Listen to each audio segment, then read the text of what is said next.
Hello, everyone, and welcome back to another episode of the Talk Travel podcast. Today, I'm joined again by Katie, who will be sharing details about her exhilarating Okavango safari experience with Intrepid Travel.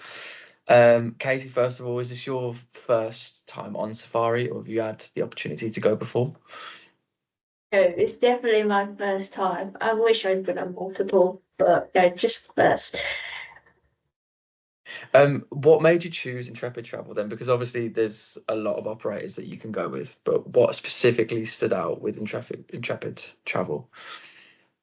I think there's a few different factors. I mean, I think it definitely helps that they've got certain groups targeted to like younger people, but they do also do other ones for like mixed ages and stuff. But it's always nice to have the option to go with a group of people that are like a similar age. Um, Truthfully, like some of it is pricing, but like the pricing is pretty good to be honest, like compared to other tours, and you get quite a lot on your itinerary as well. Like it was quite jam-packed, there's like loads of different game drives and whatnot.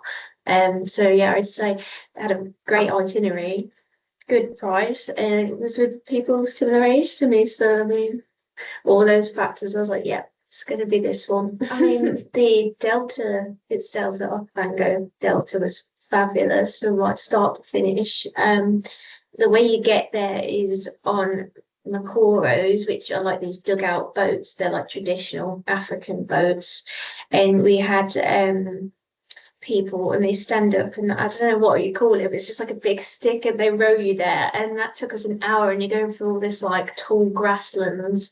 And then just before we got to the camp, we got to a massive group of hippos and we honestly weren't that far away. And it was incredible to see them that close.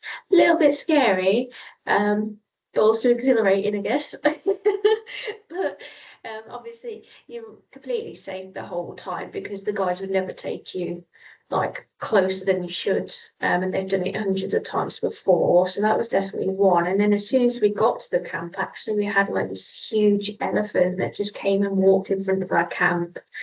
So that was always a real standout moment to me. First time I've ever seen an elephant in the wild, and it was a really big one as well.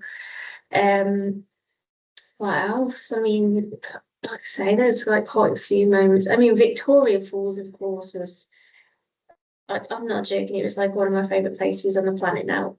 Like, it's so incredible. I really hope I do get to go back. And the other one was the bungee jumping, of course, because that was my first time bungee jumping off the Victoria Falls Bridge and generally.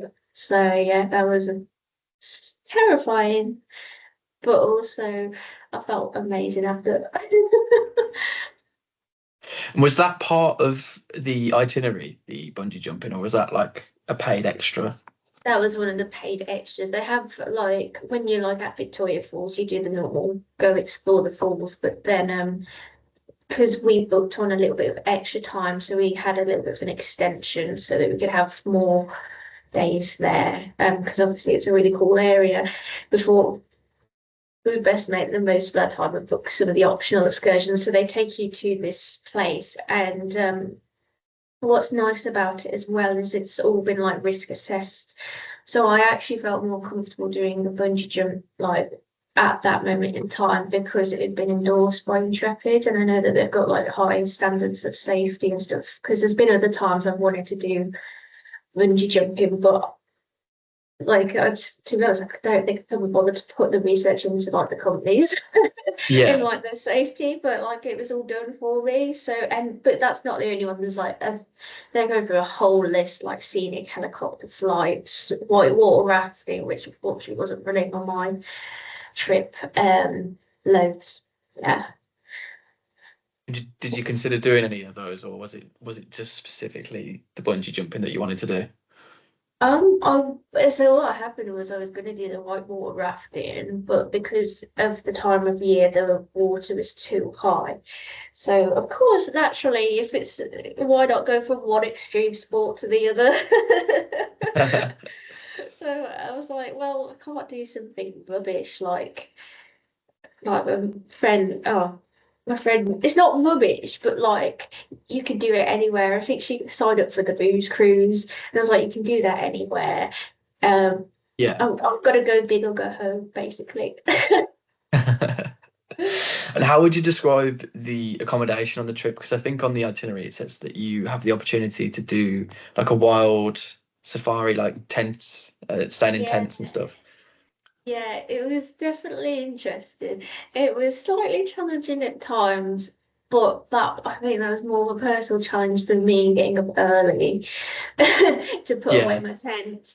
But the tents themselves were nice. They were like really spacious. You could put them up quite quickly. You can like literally stand up, unless you're like 6 foot.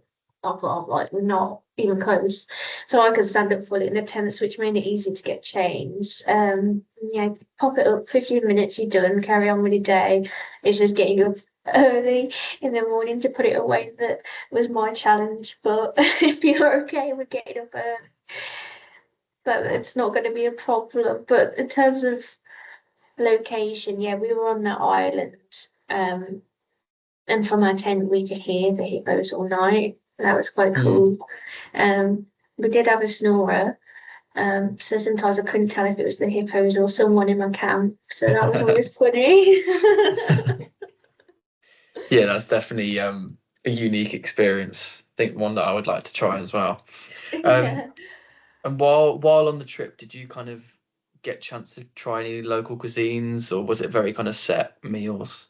Um, well, the thing is, they kind of did implement some of the African traditions into the food. And on our last night, we had what they called Zimbabwean. I don't think I pronounced that correctly, but Zimbabwean mamas from the local area came and cooked for us. And that was really nice kind of exchange because they obviously were quite passionate about cooking and they cooked with love as well, which was quite nice.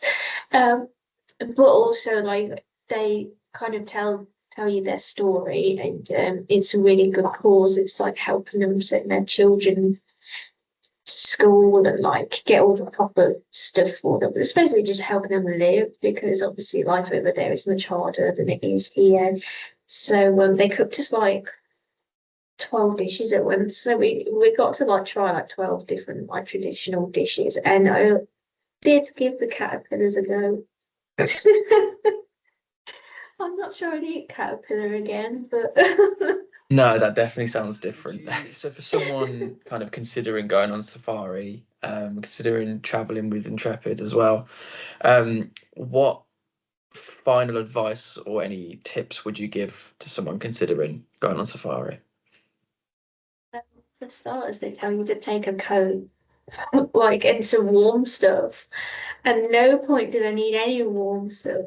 I mean, okay, maybe discard that if it's in the winter, but if you're traveling in their summer, oh my God, you're not going to need it. You're just going to waste it. What else? I don't know. I just, there's not many things really. I'd just say give it a go. But if you don't like camping, then it's probably that specific one. Although I did the basic one, maybe don't do that because it probably would be your idea of not a good time. But for anyone that's a bit more outdoorsy and adventurous, it's perfect. Would you